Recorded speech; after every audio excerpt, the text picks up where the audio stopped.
right. Good afternoon, everybody. Hope everybody's enjoying this very bizarre weather that we're having. I don't ever know what to put on. My name is Stephanie. I am the events coordinator here at the Michigan Alzheimer's Disease Center, and it's my pleasure to introduce our speaker. Before I introduce our speaker, just want to touch base on a couple things. If you have any questions or you'd like to use the chat, I activated both of those, so you can either ask questions through the chat or the Q&A.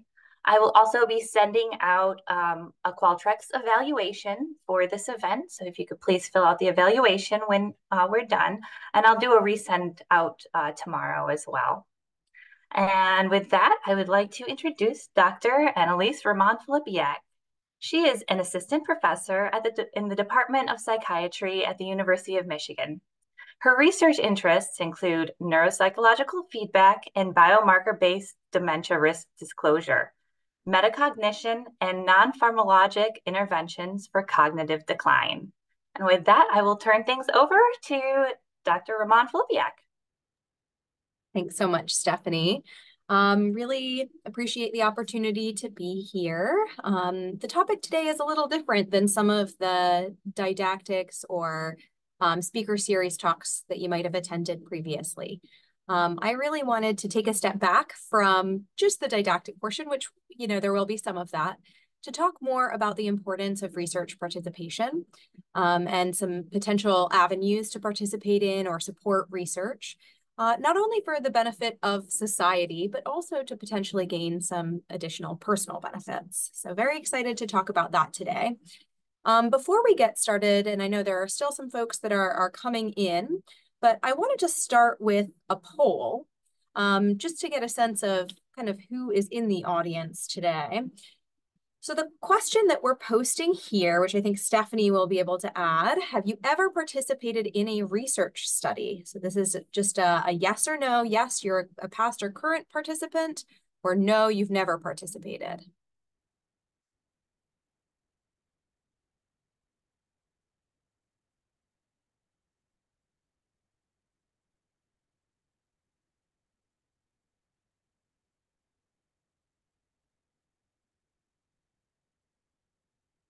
I think Stephanie can reveal the results whenever she feels like folks have sufficient number of folks. So lots of folks, pretty much everyone who responded has taken part in a research study before. That's great. So hopefully you'll join me in talking about some of the benefits of that.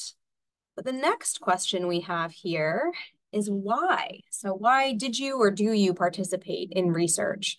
I know it's not always easy to fit your answer into one of the options, but Stephanie's going to relaunch a poll in a second.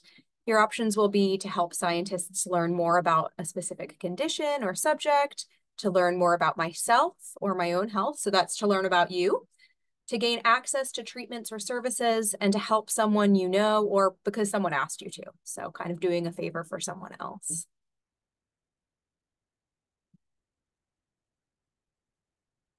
You can take some time to think about that, and I'm sure there are probably more than one reason why you might have participated, so maybe select the best one for you. All right.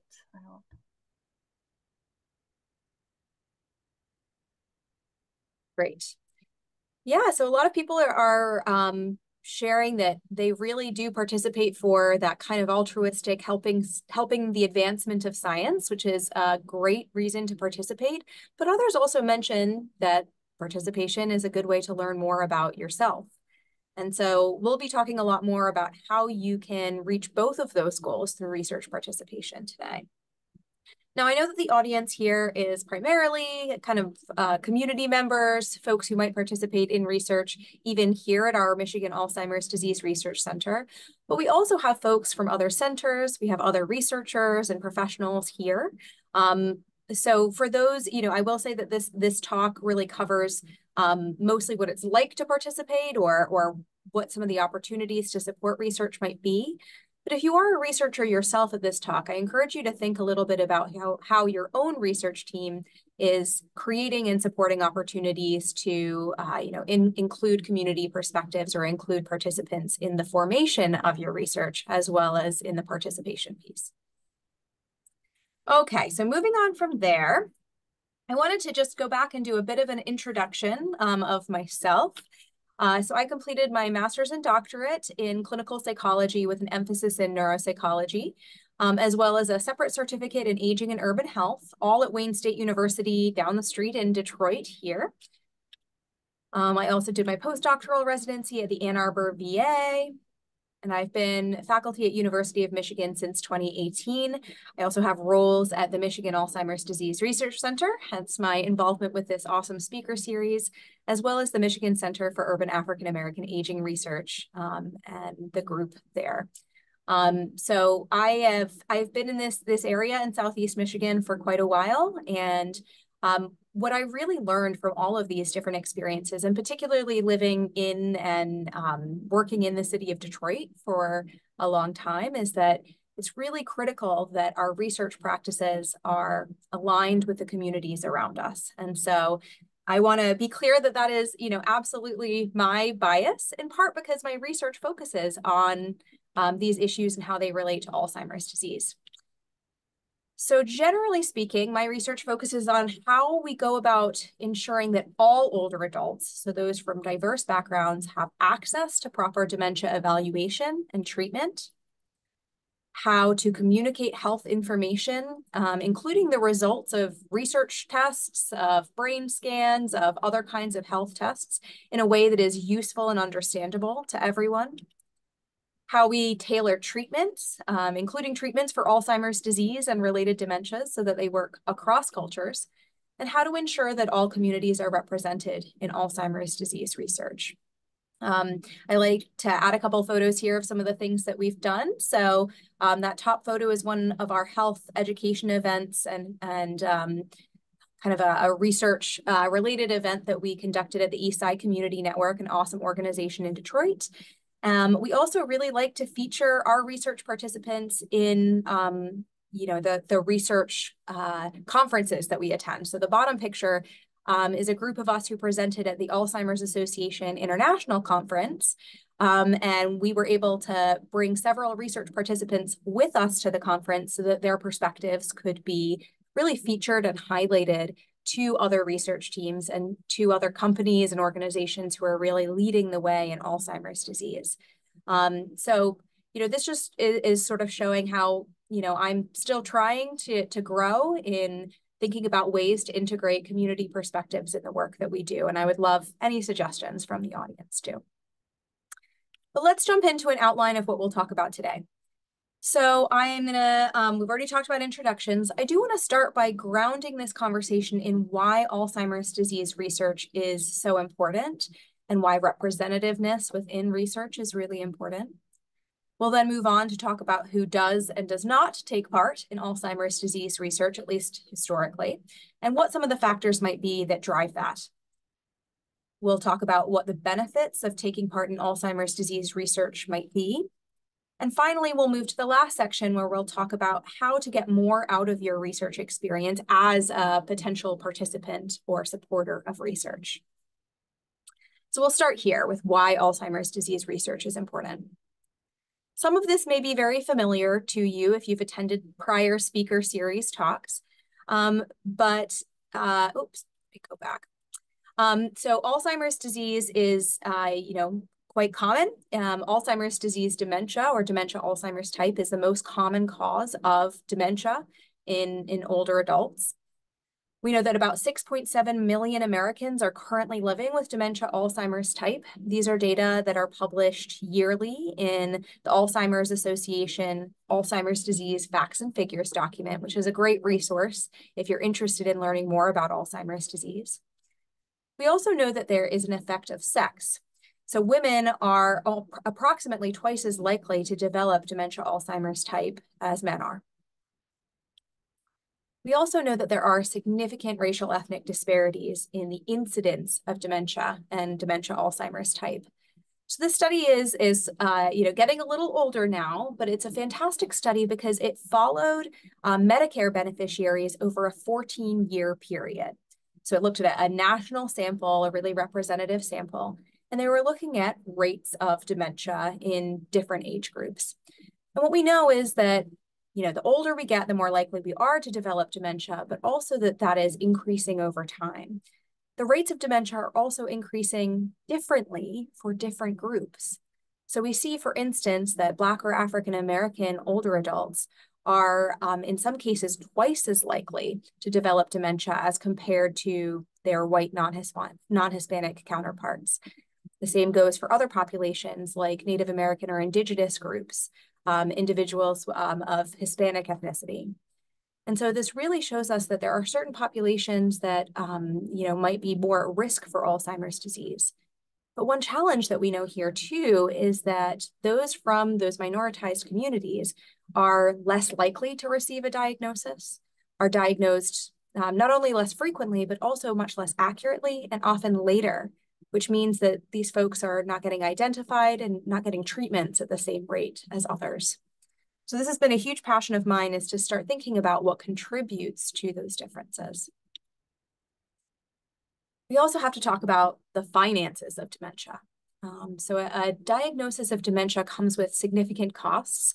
We think a lot about certainly, the emotional and social costs, but also really practical financial costs. So again, these are data from that Alzheimer's disease facts and figures document. And we see that there's about $345 billion that are spent caring for people with dementia of the Alzheimer's type.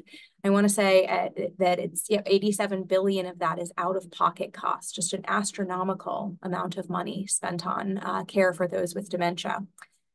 Why is this? Why is it the case? We know that individuals with dementia, compared to people who have really similar backgrounds, but are less likely to, similar backgrounds, similar health conditions, but don't have dementia, they incur a lot of different kinds of high-level costs. So for instance, individuals with dementia are more likely to be hospitalized, are more likely to have things like falls or urgent emergencies that require that kind of high-level acute care. They're more likely to be taking more medications, to require skilled nursing or other assisted living sorts of facilities. And so there are additional burdens that come with that. One of the costs that we also talk about a little less is caregiving costs. So we know that 11 million Americans, over 11 million Americans, almost 11.5 million Americans serve as unpaid caregivers, which results in a loss of about $340 billion in potential wages. And again, here, we do see differences by race. So for instance, Black care partners are more likely to be providing full-time care, which we define as care at 40 hours a week or more. You can really think about how that might affect your ability to not only work, have part-time or full-time work, but also have time for yourself, for your other social relationships, for self-care. Additionally, Black care partners are less likely to use respite care services, so services that are designed to give caregivers time to themselves, relief, etc. Black, Hispanic, and Asian American care partners also have greater care demands.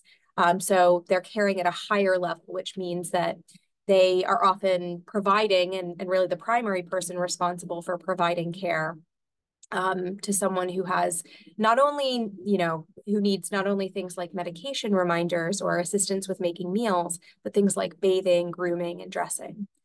And again, they're less likely to ask for or receive formal assistance, and they report greater levels of depression.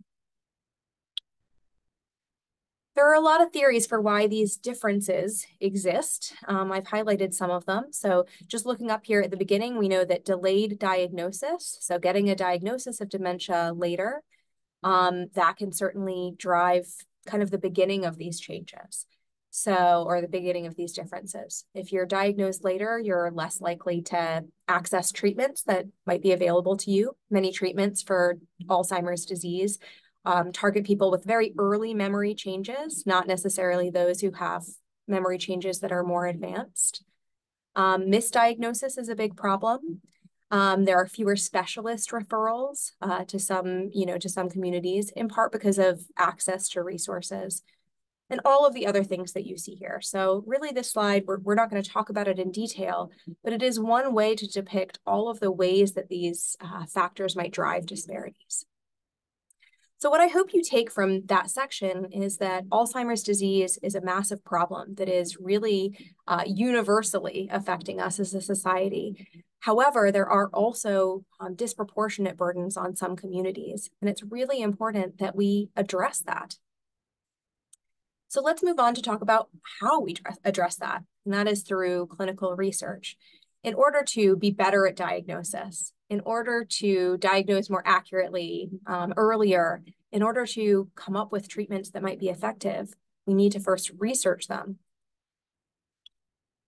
What predicts who participates in a research study?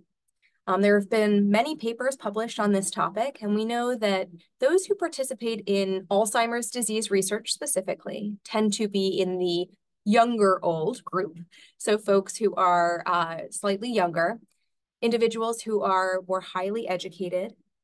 In terms of sort of characteristics or beliefs, folks who tend to be highly altruistic, so really focusing on advancing benefit of research to society. Individuals who have higher access to evidence-based care. Another way of saying this is people who live in areas where there are universities or academic institutions that are doing health research, like here in Ann Arbor. It's a lot easier to drive down the street and come to a university rather than if you live in a rural area. If you live in northern Michigan or in the UP, it may be harder to come down and participate in a research study. Also, desire to learn more about memory changes and strong relationships with research staff. I want to really pause here and mention that last one because it's something we'll return to.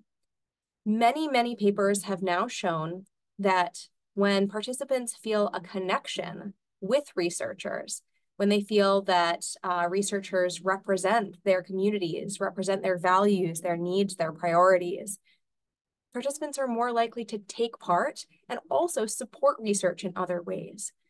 And so one of the things that we're really challenged with as a research community is thinking about how we can invest deeply and authentically in the communities around us, and also make sure that our research teams are representative of the communities that we wish to serve.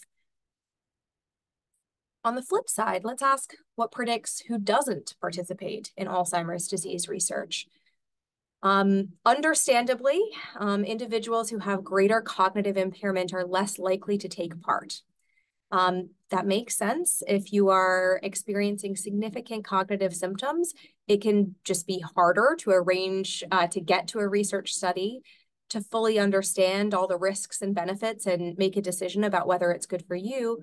But additionally, you may already be going to other doctor's appointments. You may already be, managing a lot of other symptoms or aspects of your care. And so it may be just the case that there is no time or that there are practical challenges. But that also creates a challenge for researchers because we do need to understand the entire spectrum of Alzheimer's disease. So that includes people who have no symptoms, who might be at risk, as well as those who have really significant symptoms. Everyone is important and needs to be represented in research.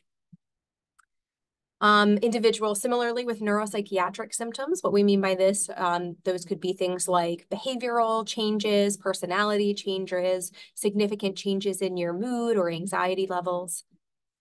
Social isolation, folks experiencing social isolation may not have heard of research studies, may not be as connected. But additionally, when you're experiencing social isolation, that also comes with often depression, anxiety, sadness, a lack of ability to get to a research study, perhaps. Many research studies require a study partner. So if you're feeling highly isolated and you don't have someone that's close to you that could attend a research study with you, that certainly contributes. Illness or death of a family member.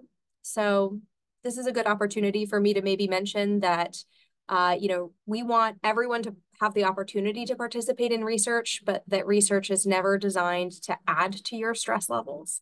It is never designed to create, an additional burden for you. That's why we make sure to compensate people for their time and try to make research as smooth as possible.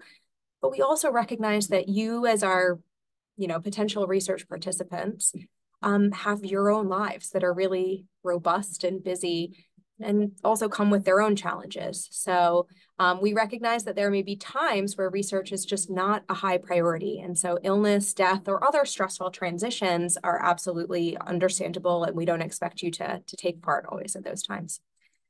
Institutionalization, or basically, moving from, your home in the community into a more formal supportive living environment, that can sometimes make it difficult to arrange transportation to research. Difficulties with walking or driving. We know that mobility or transportation difficulties certainly just make the pragmatic aspects of getting to a research study a bit harder. Inaccessible research sites. So we here at the Alzheimer's Disease Center in Ann Arbor, we know that many of our participants are coming from different communities, from Detroit, from Flint. As I mentioned, some are coming from as far as the UP or Ohio or other areas. So we have tried to create not only other sites where we could do our research studies, but also potentially plans to help offset any challenges to getting to us. So for researchers that might be on the line, thinking about things like your travel compensation, or your plan to help people get to and from aspects of the research study. Going back to what we talked about on the prior slide, mistrust in researchers is a very strong predictor of not participating. How do we go about building trust? We're going to talk about that in the next few slides. But again, we've seen over and over again that if you don't feel like you can trust the team that is collecting your information, you're not likely to be giving them a lot of personal information, time, biological samples, etc. One factor that really contributes to trust is researchers' familiarity, or lack thereof, with community norms and cultures. Again, this is why it's so important to build research teams that are representative, that are invested and physically present in the community, because we know that one of the best ways to address biases and to grow in our understanding of others' views is to spend time with others, spend time with those who are unlike ourselves. And so one of the factors that we really take very seriously here at the Michigan Alzheimer's Disease Center is, our presence in the community around us in Southeast Michigan and beyond. Really thinking a lot about what we have to learn about other cultures and other groups, and making sure that our team at the staff, at the faculty, at all of those levels is diverse. I'm going to pause here and see if there are any questions before we move to the next section. I don't see any in the chat, but.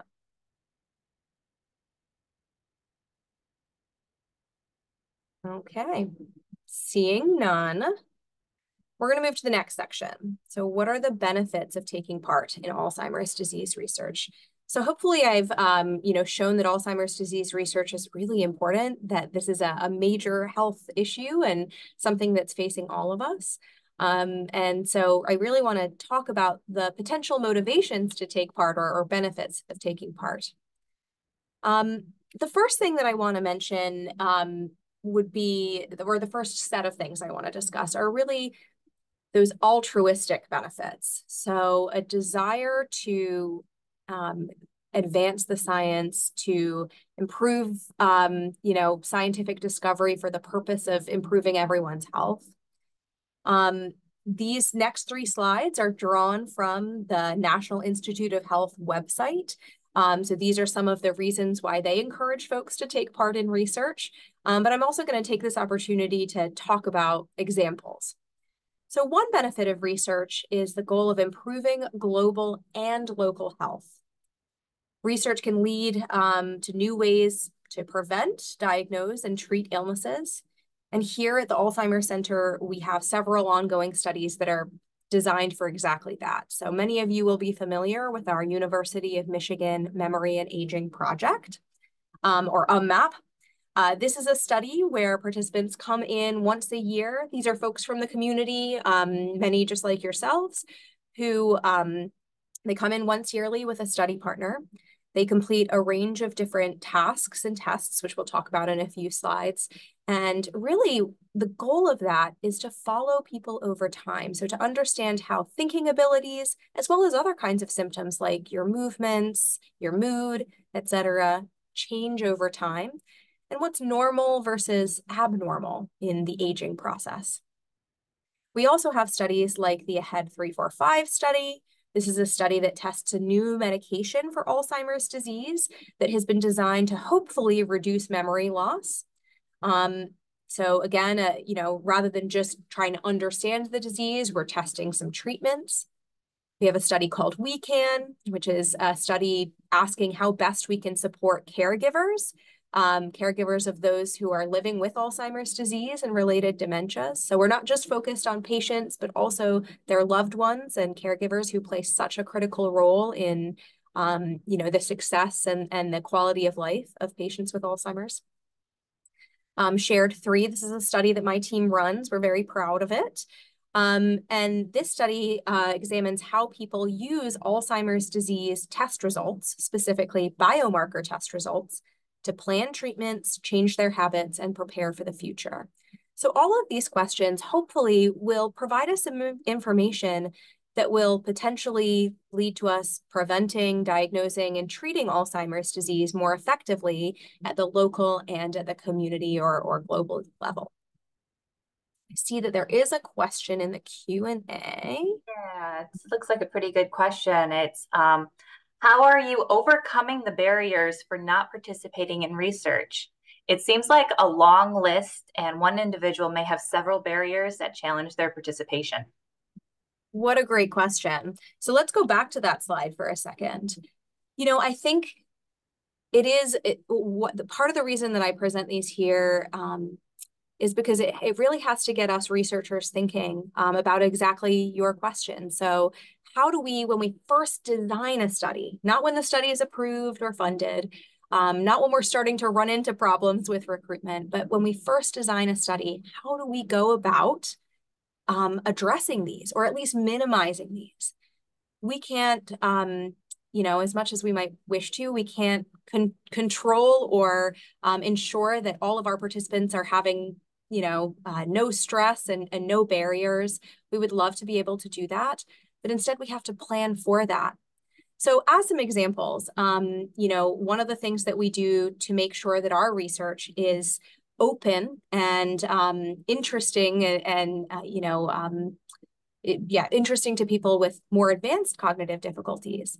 We try to make sure that our advertisements for studies are written in understandable language. Sorry, of course, my computer's trying to reboot. We'll make sure that doesn't happen.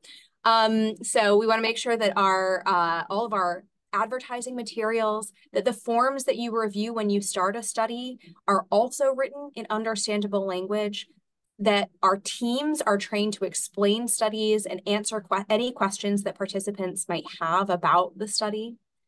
In terms of social isolation, we wish we could target that in and of itself, but some of the things that we do is we create virtual studies that don't require individuals to come in or be brought in. We develop studies that some of which do require a study partner, but some do not. In terms of transportation, which you can see is sort of built into many of these different barriers. I know, for instance, we have we pay for when we get grants for research studies, we pay for cars that our research team can potentially use to transport participants to and from their appointments or between different aspects of the appointments so that participants are not required to do that. In some cases, research studies include things like mileage reimbursement on top of the payment that you would get for your time taking part in the study. We, make sure that we research, or at least we should make sure that we research all of the public transportation options. We know that those are not always comfortable or even accessible for everyone, but it's good to have those as an option as well. And then the biggest thing is really thinking about going out and doing our research in the community. There's some things that we can't transport. Like, unfortunately, we can't transport our MRI scanner or our PET scanner, though I will say that there is a research team somewhere, I can't remember which university, that has a portable MRI, like in a van, which is wild to imagine. We don't have the money for that right now. But we do think about how can we do some aspects of our research out in the community or potentially even in participants' homes. So we do have some studies, and I know IOG is, I think, the Institute of Gerontology at Wayne State has really thought about this a lot. They have several studies that can be, again, conducted virtually or even in a person's home. But we have sites down in Detroit. We have gone out, we sent teams out to Port Huron. And so we want to think more about how we can bring research to you or to others to make sure that it is more accessible. I'm going to talk a little bit more in the following slides about mistrust, because that is something that can't be fixed with a transportation plan. It's something that is really a slow build and requires long-term investment. So I'll address that moving forward a little bit. But to your question, the response of the research teams to these barriers has to be thoughtful, has to be there has to be enough money behind it, and it has to be multimodal. There's no one solution that's going to make research accessible for everyone. So you have to think critically about the communities you're hoping to recruit and what their needs are. So one of the things I'll mention at the or come back to at the end is this is where we need your help. We need community members to help us, to help tell us what is needed. What are the barriers? I'm sure there are things you can all think about that aren't even on this list that would stop you from wanting to take part. And we need to hear that so that we can plan better in the future. Okay, so we talked about one potential benefit being improving global and local health. Another is revolutionizing the science. This is really thinking about how do we pull together researchers from different fields, from different disciplines, from different institutions or countries, and how do we apply new theories or new technologies? So this is all about the cutting edge stuff, applying new methods in new theories in new ways. We have several examples of studies here, again, at the Alzheimer's Center that are doing exactly that. We have a great driving study, for instance, that has an awesome driving simulator, as well as a really this car that they use is amazing. It's fitted with all kinds of devices to track metrics while people are driving. And it's essentially asking whether driving behaviors might be a good predictor of those who might go on to develop dementia. So is there some subtle thing about driving that might help us detect someone who might be at risk for developing dementia later on? We have various studies. I talked about one of the medication studies on the last slide, but we also have a lot of studies that are focused on non-medication approaches to treating Alzheimer's disease. One of those is called the Stimulation to Improve Memory study. This is a study where they use low-grade electrical stimulation and cognitive rehabilitation techniques to try to address memory and other thinking problems in Alzheimer's. We have studies on TMS, transcranial magnetic stimulation, on EEG. I mean, we really, at the Alzheimer's Center, we have many teams that are thinking critically about how to apply these new technologies. And then there's the truly sort of altruistic benefit of serving society. So some people just feel a real sense of responsibility that part of their service to the world is contributing to knowledge moving forward. And furthermore, one benefit that arises from research, we hope, is not only just more knowledge, but also policy change that would be based on that scientific knowledge. So there's a lot of research activities and findings that can drive positive changes in society or economy. Examples include things like studies on environmental toxins, on air pollution, on neighborhoods and health, on dietary guidelines, on education or training. So how we go about training the next generation of clinicians to be better able to detect Alzheimer's disease. So certainly, you know, your participation can have an effect at so many different levels. But with all of these altruistic things mentioned, I want to bring up a study that I personally found really powerful. So this was a study done by a team at Pittsburgh, and they went and surveyed participants who had been taking part in a longitudinal research study of Alzheimer's disease. So this is a study where these participants had been in the study for many, many years. And they asked those participants, why did you take part in Alzheimer's disease research? And they found two sets of reasons, which are highlighted here. The first were those altruistic reasons, the ones that we just talked about. So some people, when they were interviewed, they said, well, I take part because I want, my children to experience a society free of Alzheimer's, or I take part because I want there to be a cure and I want to be part of developing a cure. In contrast, there were also people that had these reasons that were marked in blue. These are more personal kinds of benefits they're talking about. Things like, I have concerns about my memory, so I want to be part of the research. I want to gain access to treatments. I want to learn more about Alzheimer's. So even if I don't have concerns about my own thinking, I just want to know more about it. I want to enjoy time with staff. So some people mentioned that their research participation was sort of part of their social calendar. It was a way to interact with others and also to access medical center support. A lot of folks felt like research was the way that they were able to access some of their thinking or their cognitive and psychological and other sorts of services. When we looked at what qualities of participants predicted whether personal benefit was more important or these altruistic benefits were more important, we did see some factors. So we saw that participants who already had some thinking changes, so already had memory difficulties, tended to emphasize those personal benefits more and altruism less. The way that you might interpret this is that if you already have concerns or difficulties with your memory, you might be more motivated to get into the pipeline of research. You might feel more pressure to kind of contribute to the science, but also to potentially use that as an opportunity to learn as much as you can about yourself.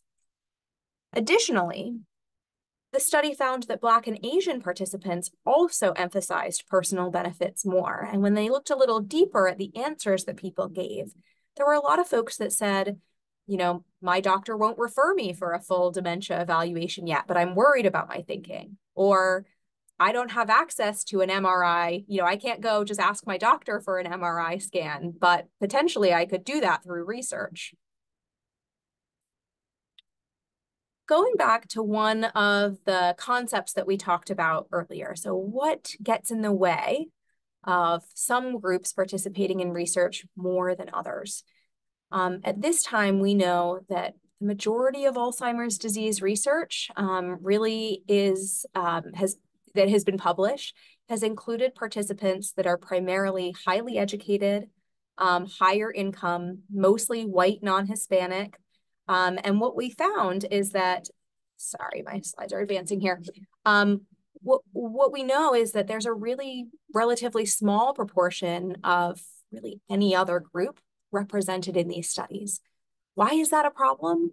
That's a problem because, as we saw earlier, we now know that there are groups of folks. So for instance, Black or African American older adults, Hispanic, Asian, Native American, they're prone to Alzheimer's disease. They're more likely to develop it.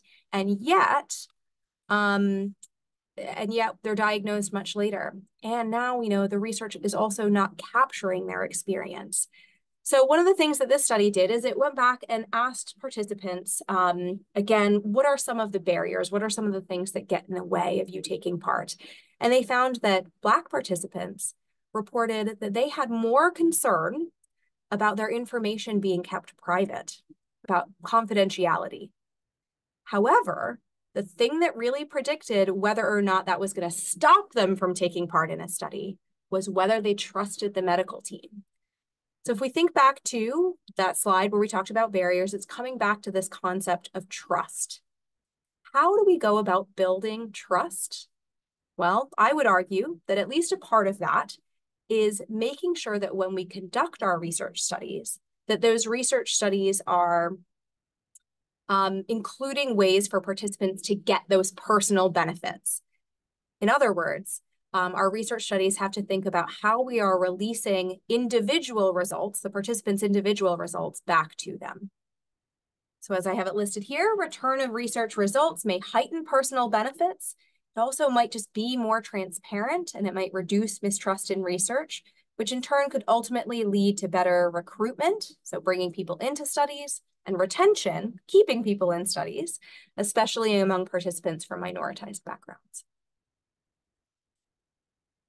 This concept of whether or not a research study returns your individual results to you has been a very hot topic in Alzheimer's disease research lately.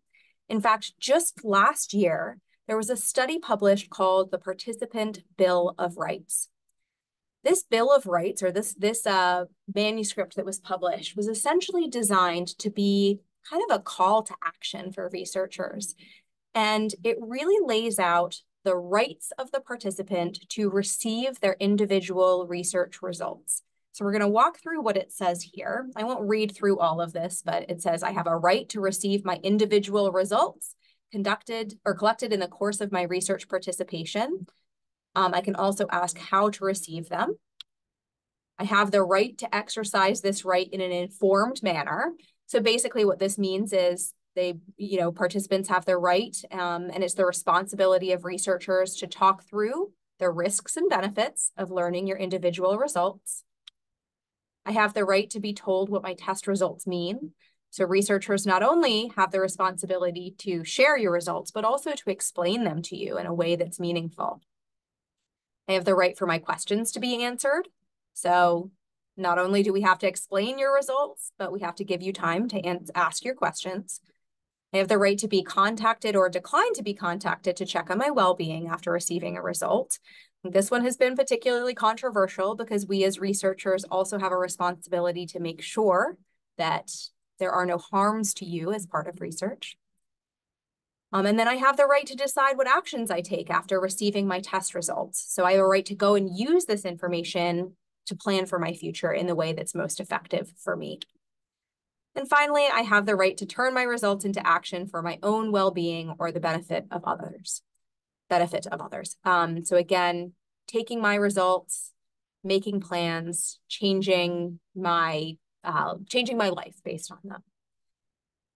So I want to say that this was actually a somewhat, not controversial, but somewhat surprising document, because at the time that this was published, many teams were not releasing individual research results back to their participants. Here at our own center at the Michigan Alzheimer's Disease Center, we have been thinking about this critically for a long time and thinking about what information we can release back to our research participants in that University of Michigan Memory and Aging Project. How can we release it? What's useful to release? How do we go about explaining it in a way that's understandable? What resources might we need to provide afterwards, etc. Okay, so in terms of those benefits of learning your research results, going back to kind of the reason for this Bill of Rights, ultimately there's a kind of ethical obligation to respect our participants' autonomy and respect their right to know or not know their results. But additionally, we now know from studying research participants who got MRI results, cognitive test results, biomarker results from research studies, we know that that information can really help your health.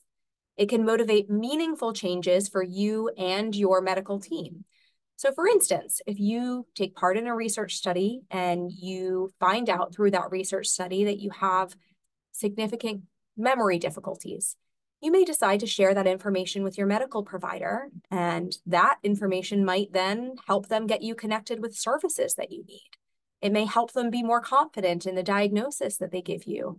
It may allow them to order a certain treatment for you. Additionally, we know that our research participants often use the information that they learn in a study, including their own results, to change their own health behaviors. So for instance, we have people who receive feedback on their thinking changes as part of our MAP study.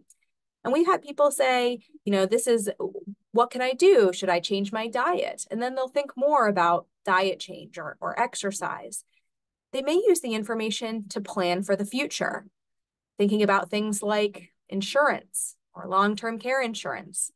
Who might make decisions for you if you needed that? Who might, help you with additional tasks around your house if you needed that? And finally, we know that learning results, even if it's through a research study, may help your loved ones and caregivers prepare for the future as well. Another important aspect of returning research results to participants is that when participants learn their own results, sometimes that opens doors for them. For instance, we have several research studies that require that you have a certain documentation of memory problems or a formal diagnosis. Some require that you have certain findings on brain scans. Some require that you have biomarkers for Alzheimer's disease.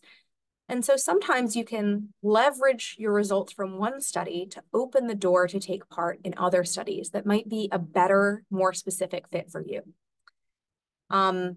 Additionally, we're really working hard at our center to think about how learning your results might help you get connected with wellness programs. So support groups, more educational offerings like this might help you get connected with clinical providers like specialists that might be helpful, as well as those other research studies. So I want to talk just briefly, I know we're getting towards the end of our time, but I want to mention some of the personal benefits of taking part in our University of Michigan Memory and Aging Project. So as I mentioned, the goal of this study is to understand brain changes, thinking changes over time in older adults from the community or clinic. As part of this study, participants from the community come in. They come in once a year and they bring a study partner. And during that time, we do the following procedures. So on that once a year evaluation, we do questionnaires about your thinking and your mood. We do some thinking ability tests or neuropsychological tests. We do a neurologic examination. So we test things like your reflexes, your movements. We do a blood draw. And from that information, we can get your standard blood panel, the same kind of thing you might do when you get a physical with your doctor. We do MRI brain scans, PET scans, and blood tests for Alzheimer's disease. Not everyone does those last three, but some proportion of our participants do. Now, we felt that it was really important to try to release as much of this information back to you as research participants as possible for all the reasons that I've already mentioned. So currently what we release are the things in green. So we have a procedure that I'll talk about on the next slide to talk about your results. Many participants are also able to get copies of their brain scans shared with our medical providers. And then the last two, the ones with the asterisks on them, we are in the process of developing procedures to release those results back to you. So we do release them back to some participants right now as part of my own lab and my own studies, but eventually we hope to be able to release these results back to all participants as appropriate. This next slide is just an example of some of the things you would receive taking part in UMMAP. So going back to that Bill of Rights, we felt it was really important to share your results in a way that is meaningful to you. So our team members actually meet and they do a tailored session with each participant where we talk about your cognitive testing. We talk about your diagnosis, your research diagnosis might be, and what that means in terms of things moving forward, what services might be good next steps for you. So we give you some basic recommendations that might be helpful for you and your family. And then we also give you a written report. We think critically about the other research studies that might be a good fit for you. So we kind of help you navigate the research system based on your results. And then we also identify wellness programs through our center, through local centers, through the community that may be of interest or useful and supportive for you. So we have been thinking about this a lot. Again, this is just a bit of a snapshot of what we do. But I want to mention that this work and this process was really developed with a lot of different people and over many, many years. And one of the things that we're still doing is gathering feedback from community members to understand whether this is too much, enough, whether things could be tailored to be more useful or appropriate. So we're always looking for input on that. I see that there is a question in the chat, maybe, or a comment in the chat, but I can't see. It says, excellent talk.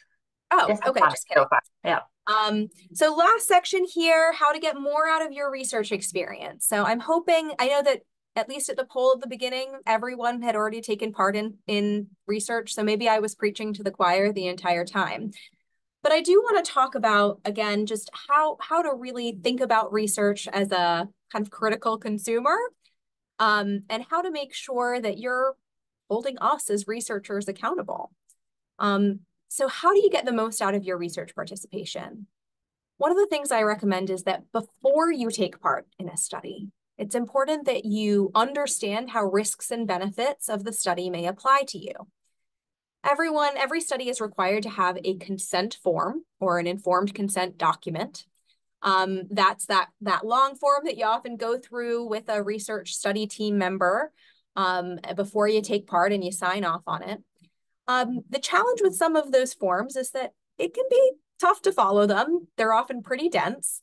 And the risks and benefits are really important. It's not a section to gloss over. It's really important that you take your time, not only with the study team, but also involving other important people in your life in this conversation.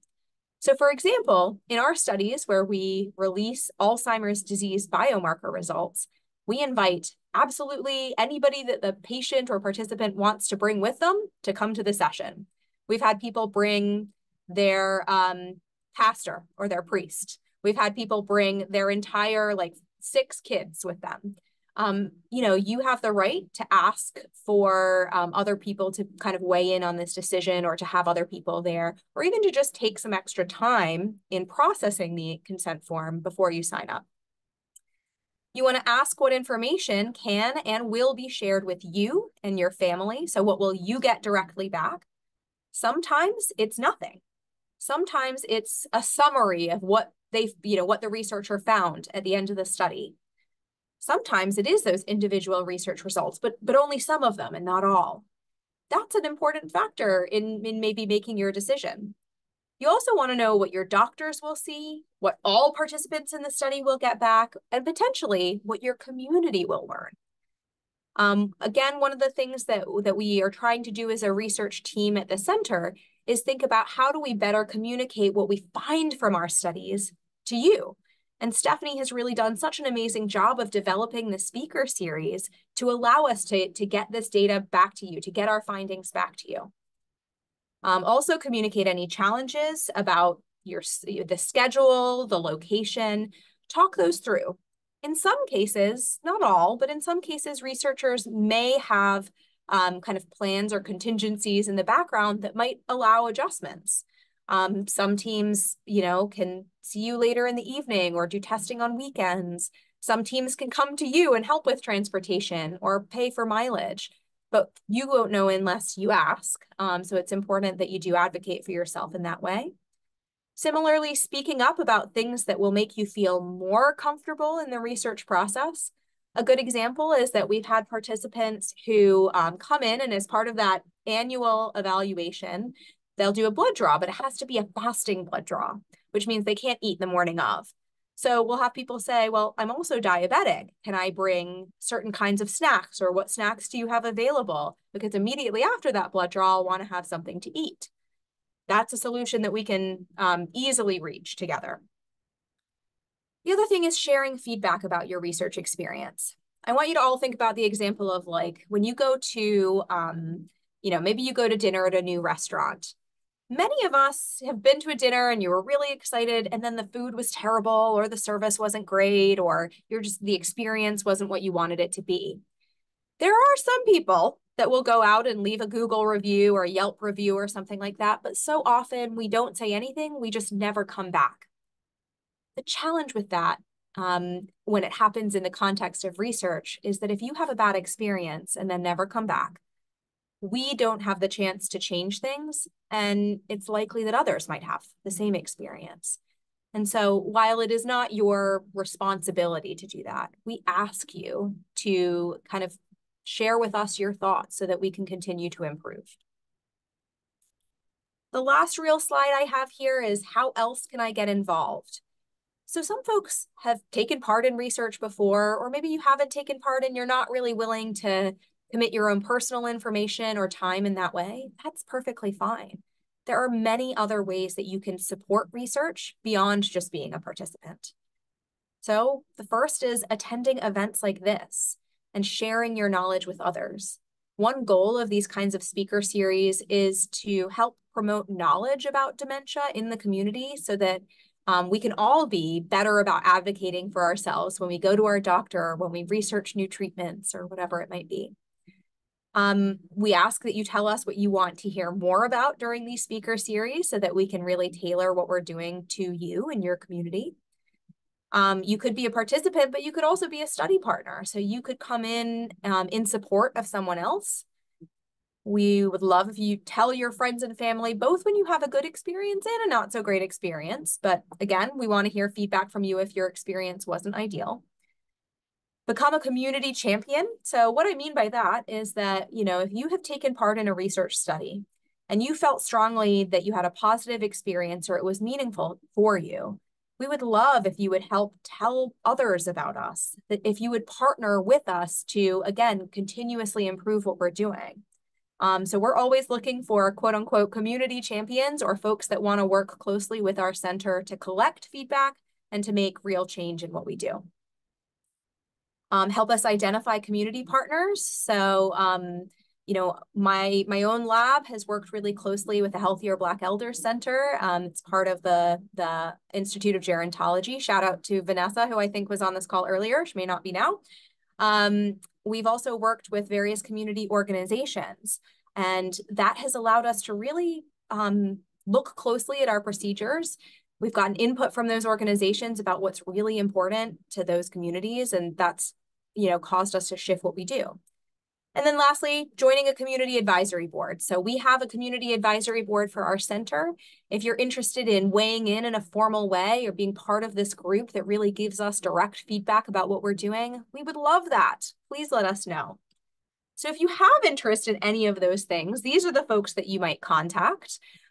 We can also send this out to attendees afterwards, but please do reach out to us if you have any ideas, if you want to be a participant, if you want to be one of our community champions. We would really love that because community input and partnership is a critical piece of making sure that research works for everyone and not just a really finite group of people. So with that, I will stop talking. I know we only have we are right at 1 o'clock. I'm No gonna problem. I stop can stay there. a few minutes if you can stay a few minutes. We do I have one can. question in the chat.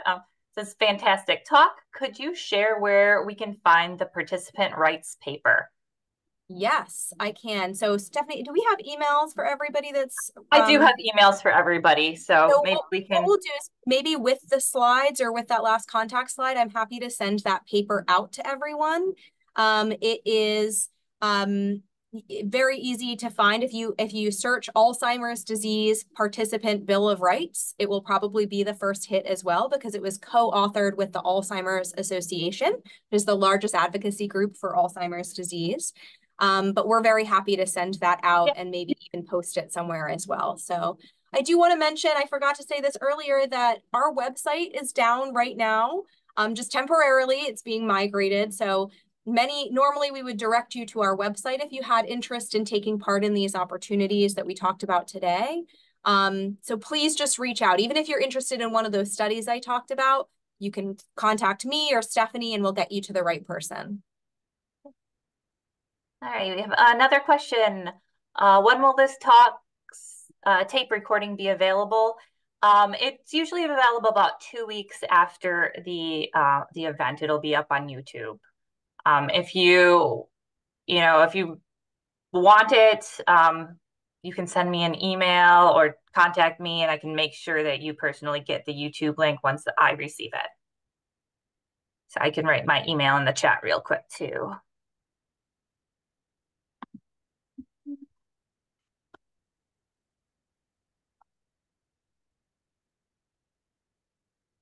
Well, we really appreciate everyone's input, including on the evaluations today. There are things I could do differently. I would love to hear that, but I just appreciate those that attended and participated. Yeah, it was a fantastic talk. Yeah, I'm glad you came out for us. Stop sharing there. All right. Any final questions before I close things out for today? I don't think so. Well, I will be in touch with all of you with the slides and the information. And don't be strangers. If you have any questions, please email me and I'm happy to touch base. So, oh, may I put the evaluation in the chat too? So if you have time to fill that out, that would be greatly appreciated. And I hope everybody has a wonderful rest of your afternoon. Take care, everyone.